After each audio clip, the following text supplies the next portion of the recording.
नमस्कार दोस्तों, जनता की आवाज़ में आप सभी का स्वागत करता हूं। मैं कन्हैया शर्मा। जैसे कि संतों की सीरीज़ में बहुत सारे संतों के दर्शन करे, अनेकों प्रकार के दिखाए, आपको उत्तराखंड के दिखाए, ब्रज के दिखाए और वृंदावन के दिखाए, लेकिन आज मैं आपको दिखा रहा हूं पीपल के वाले बाबा जी के दर्शन। और यहाँ के दर्शन कराऊंगा। पहले तो ये बगीची देख लीजिए जो संतों के हाथों से बनाई गई है और संतों के हाथों से एक एक पौधा लगाया गया है। उनका भी मैं आशीर्वाद। यहाँ के कुछ गांववासी जो पंडित जी हैं उनसे हम बात करते हैं इनके स्थान के बारे में, इन बाबा की जगह।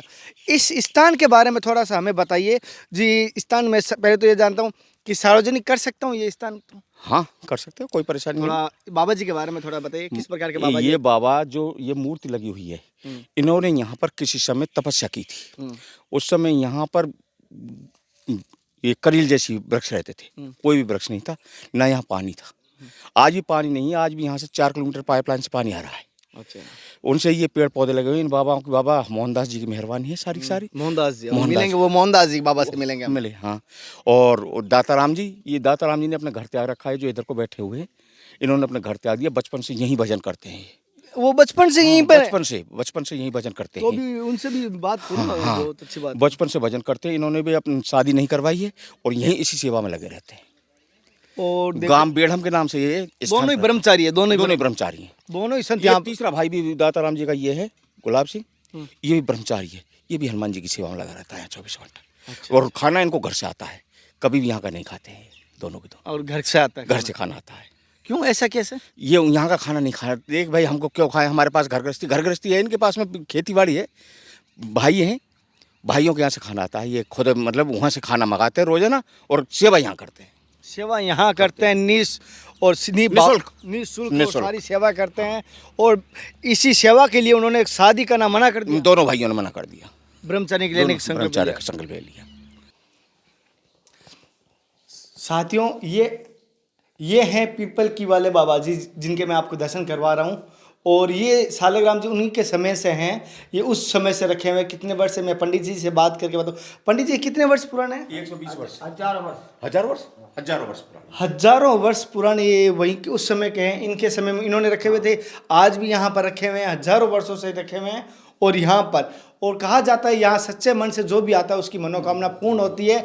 इसके जीवन में जो भी कष्ट है वो अगर यहाँ आके इनको अगर समर्पित कर दे, मेरे कष्ट है, और अगर सच्चे मन से याद करे, जीवन का कोई भी कष्ट वहाँ नहीं रहता। ये गांववासियों की मान्यता है। और मैंने कुछ गांववासियों से बात की, इनके बारे में बताया, तो मैं वही बता रहा हूँ। मेरे मुखारबिंद से ऐसा नहीं आप सोच रहे। कुछ लोग कहते हैं कन्हैया तुम तो भगवा धारण कर लिया, तूने तो ये प्रचार करता है। मैं सच्चाई आपको दिखाता हूँ, गाँववासी से बात करके भी बता दूंगा मैं आपको।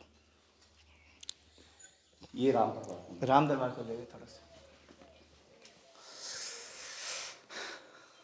अब जिन महाराज जी की हम बात करते हैं, उनके यहाँ सत्संग लेना है तो उनसे पहले आशीर्वाद लेते हैं, फिर आज की सत्संग शुरू करते हैं। महाराज जी, पहले मेरी तरफ से, देखने वाले सभी दर्शकों की तरफ से आपके चरणों में दंडवत प्रणाम कर रहा हूँ। महाराज जी, आपका शुभ नाम? हमारा नाम मोहनदास है। मोहनदास। महाराज जी, जैसे कि आप बाल्यावस्था से सन्यासी? नहीं, गृहस्थ का जीवन पालन करके आए? नहीं, गृहस्थ भी नहीं किया। बाल्य बड़े होके फिर बाद में बने। तो आपके जीवन का 19-20 वर्ष हुए हैं, तो आपका अनुभव किस प्रकार का रहा? देखो, हमारा तो ठाकुर जी के प्रति राम नाम लेना और लेवाना, गुरु मंत्र का जाप करो, सबसे बहुत बढ़िया बेहतर काम है ये। और उसी से लाभ मिलेगा, और कोई शब्द से लाभ नहीं मिलेगा सिवाय गुरु मंत्र का जाप से ही लाभ मिलेगा, जो मिलेगा जो कुछ। नहीं महाराज जी, 2 मिनट लेते हैं, लेते बहुत है। ले नहीं, बहुत ले लेंगे 2 मिनट। बहुत है। अरे नहीं,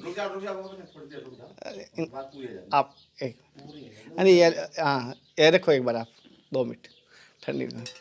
महाराज जी, जैसे आज के टाइम में लोग रास्ता भटक रहे हैं, किस प्रकार के बताता हूँ। कुछ लोग माताएं अघोरियों के चक्कर में चली जा रही हैं, कोई डोरो ताबीजों के चक्कर में जा रही है, अपने कुल देवता अपने भगवान पे भरोसा नहीं कर रहे हैं। तो उन जैसे भूले भटके कहूँ, अबोध कहूँ या मंदबुद्धि वालों को कहूँ, उनको आप क्या मार्ग देना चाहोगे?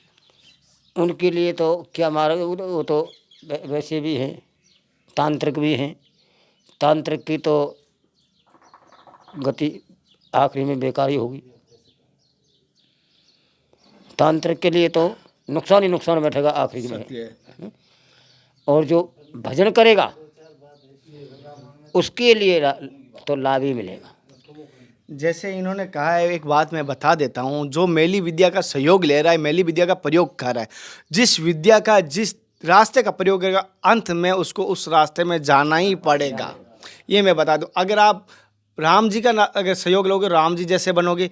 अगर आप किसी दूषित आप भूत प्रेतों का सहारा लोगे, आपको भूत प्रेत बनना ही पड़ेगा। ये मैंने संतों से सुना है, गुरुओं से सुना है, संतों से मैंने जब भी सत्संग लेता हूँ ये बात मैंने नोट की है। जो कुछ लोग कहते हैं ना, महाराज जी एक चीज़ मैंने नोट की है, जब से मैं 3 सालों से इस धर्म के पथ पर पड़ा हूँ। पहले तो हालांकि हर कोई आदमी जन्म से धार्मिक नहीं होता, कभी नास्तिक होता है, कभी कुछ होता है, लेकिन जिस दिन से जागा तब से सवेरा, मैंने यही माना है। और मेरे जन्म अब 3 साल उम्र हो गई, क्योंकि मैं जब से जागा हूँ तब से सवेरा मेरे लिए, तो मैं जागने हुए 3 साल हुए। तो मैंने एक चीज़ देखा है, लोग अपनी समस्या लेके आते हैं, मेरी ये दुख है, मेरी पत्नी भाग गई, मेरा बेटा मेरा कहना नहीं मान रहा। लेकिन बहुत कम होता है जो ऐसा कहता है मुझे भगवान की प्राप्ति करनी है। ऐसा तो कोई एक आध ही मिलेगा, ऐसा तो एक आधा मिलता है, सही है बात। और नहीं सब दुख भरी कहानी को लेके आते हैं यहाँ। हाँ, किसी संत के पास चले जाओ, दुख भरी कहानी लेके आते हैं। और मैंने एक चीज़ देखा है, भगवान को तो ठेकेदार किया, बताऊँ सौदेबाज बना दिया कि भगवान 10 रुपए का प्रसाद करूंगा, मेरा 1000 रुपये अगर वो नोट ही लगेगा तब। सत्य बात है। और एक बात है, हमारे एक राजस्थानी में कहावत है, जकी टाइम फाटे नहीं जकी टाइम देवता याद आवे, जकी टाइम डर लागे नहीं डर लगता है ना तब गोगो जी याद आते हैं। जब सांप से डर लगता है तब गोगो जी की याद आती है। तो भगवान के लोग डर के मारे याद कर रहे हैं आज के समय, प्यार से प्रेम से याद कम कर रहे हैं। हाँ, ये सब हमारी सत्संग बहुत कम करते हैं फर्क है, संगति नहीं, प्यार से। तो संगति दूसरी। मैं सभी से निवेदन करूंगा, जैसे कि कोशिश करें संतों की सत्संग सुनने में। अगर आपको बोरिंग लगती होगी, फिल्म देखने में 3 घंटे आप ऐसे बिता देते हो, और वो भी पैसा देके, और संतों की सत्संग आपको फ्री मिलती है हर जगह। वो क्यों मिलती है? वो कोई बुड़वक है जो करवाने वाला लाखों रुपए लगा के आपको करवा रहे हैं। वो संत अपना जीवन पूरा, वो भी ऐश कर सकते थे, ये भी ऐश कर सकते थे, घर बसा सकते थे और अपनी आलिशान ऐशों में रह सकते थे। ये फिर क्यों ऐसे आपके धर्म के पथ पर है? मैं सभी से कहता हूँ, इन्होंने जो बलिदान दिया है, हम अगर उस बलिदान इनके कहे अनुसार इन शब्दों से चलें तो भी हमारा जीवन भी कल्याण होता है। ये अपने लिए नहीं, जन का कल्याण कहता है। एक सनातन धर्म के संत ही लोग कहते हैं कि प्राणियों में सद्भावना हो, जन का कल्याण हो, और बाकी कोई कहता हुआ देखा क्या? महाराज जी मैंने एक चीज़ देखा है, मैं सभी से कहता हूँ, मेरे माता पिता ने मुझे बचपन से देखा हूँ, कितनी जन्मों में जो मुझे दिया है और जो मेरे भाई सगों ने देते हैं, लेकिन जो मैंने संतों की सत्संग से सुलभ मिला है वो मुझे पूरे जन्म में नहीं मिला है। सत्संग तो बड़ा है ही है, ये भजन से बड़ा है सत्संग। हाँ। लेकिन सत्य पे चलेगा वही तो, उसके लिए तो लाभ है।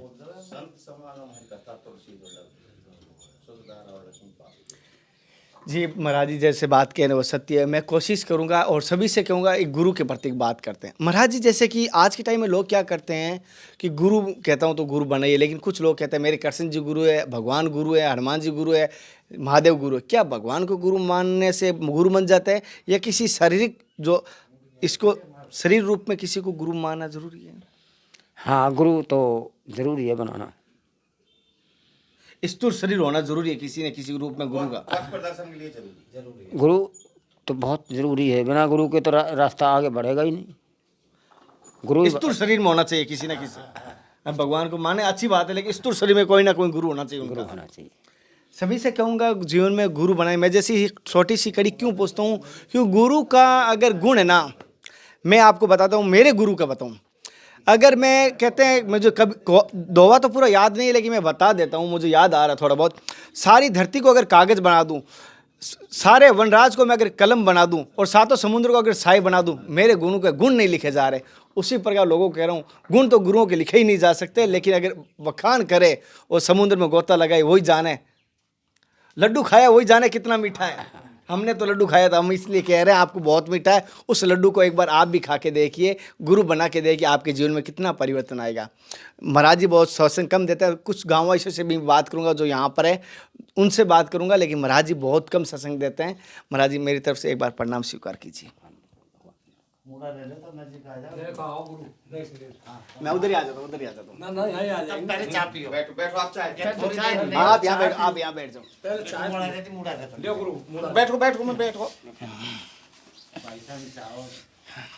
जैसे महाराज जी, इन गुरु जी के बारे में थोड़ा बताइए। महाराज जी जैसे देख रहा हूँ बहुत कम संक्षिप्त में बोलते हैं, इनके बारे में। महाराज जी एक साधारण परिवार से हैं, पढ़े लिखे कम हैं, छलिया नहीं है, साफ और शुद्ध है।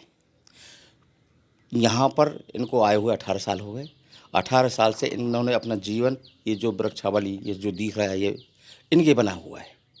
इनकी कृपा से सारा प्रसाद फैला हुआ है। यहाँ पर एक बीहड़ वन था जिसमें डरते थे, लेकिन ये कोई तपोभूमि है। और जो ये मूर्ति है इधर को सिद्ध जी महाराज जी की, इन्होंने यहाँ पर तपस्या की है और उनका प्रताप है आज।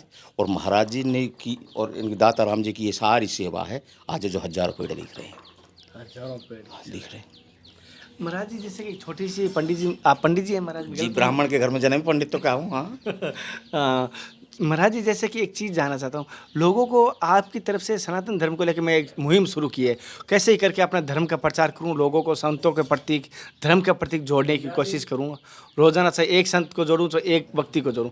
आपकी तरफ से कोई संदेश, मैं यहाँ देख के मुझे लगा कि आपकी जो सेवा भाव है, तो मुझे दंडवत प्रणाम करके आपसे जानना चाहता हूँ। भाई साहब, आप बहुत महान हो और आज आप जैसे विद्वानों के, आप जैसे व्यक्तियों को इस भारत भूमि की आवश्यकता है। संत समागम हरिकथा, तुलसी दुर्लभ दोए, सुत दारा और लक्ष्मी पापी के घर होए। और सनातन धर्म तो वो धर्म है जिनसे ये सारे धर्मों की उत्पत्ति हुई है। वो जड़ है, उस मूल को हम छोड़ करके जगह जगह भटक रहे हैं। आज कोई बना लिया, कल कोई बना लिया। आज हिंदू धर्म है, कोई मुसलमान धर्म, कोई ईसाई धर्म, कोई सिख धर्म। लेकिन जो ये हिंदू धर्म है, ये जिस प्रकार से हमारी संस्कृत भाषा है, उसमें से सारी भाषाओं का वो फैला है। इसी तरीके से हमारे मतलब धर्म सनातन धर्म है, जो जब से पैदा हुआ है और जब तक पृथ्वी रहेगी तब तक वो जीवित रहेगा। और आपने देखे हैं इनके द्वारा दिए, यहाँ पर जो बगीची बनाई गई है, हाथों से पौधे लगाए गए हैं, आपको किस प्रकार के लगे मुझे ज़रूर बताना। इनकी सत्संग, इनके विचार कैसे लगे मुझे ज़रूर बताना। मुझे इनके विचार हृदय को छूने वाले लगे। अगर आपकी सत्संग अभी तक पूरी देख रहे हो तो मुझे लगा आपने कहीं ना कहीं, आपको ऐसा लगा आज की सत्संग थोड़ी सी हटकर हो रही है, क्योंकि जो भी सत्य घटना होती है ना, एक अलग ही दिखाई देती है। मेरी कोशिश रहेगी आपको ऐसे ही धर्म से जोड़े हुए रखना, संतों के दर्शन करवाते रहना, उनके आशीर्वाद दिलाते रहना। फिर मिलते हैं नए संत महात्मा के साथ। तब तक जय हिंद, वंदे मातरम, हरे राम, हरे कृष्णा, जय श्री राधे। हे नाथ, हे मेरे नाथ, मैं आपको भूलूं नहीं। जय गुरुदेव, हर हर महादेव।